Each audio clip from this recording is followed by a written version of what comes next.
Diversity of thought I think that's probably underrated. The success of a company, if you think about like founders and how they deal with their own idea and their relationship with their company, they have this like vision, this focused vision of what the future is, and kind of nobody necessarily might believe in that vision except the founding team and maybe their investors. They're really trying to do something special.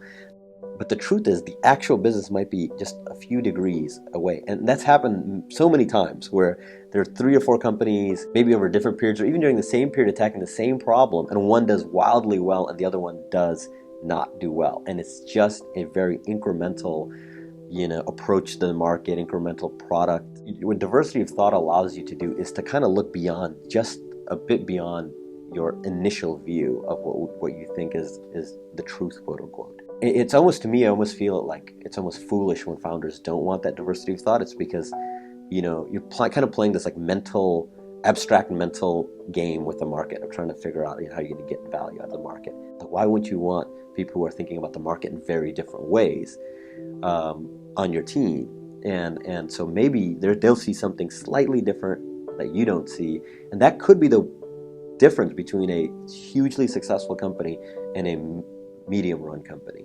If you have 3 Stanford CS majors who grew up in the Bay Area and are all like 23 years old, that's not, their world perspective is probably informed by very similar inputs, and that to me is always a bit of a not a good thing.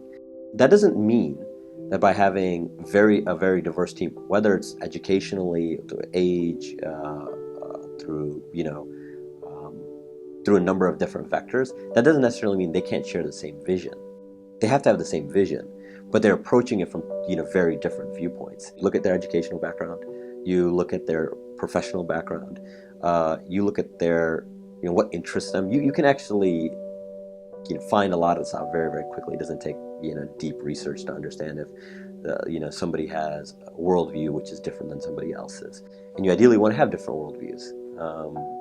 And then there's a less likelihood that the team will miss something because they only have seen the world through one lens, where another team might have seen the world through multiple lenses, and they're less likely to miss a market opportunity. You ask them questions about, why do you believe this conclusion?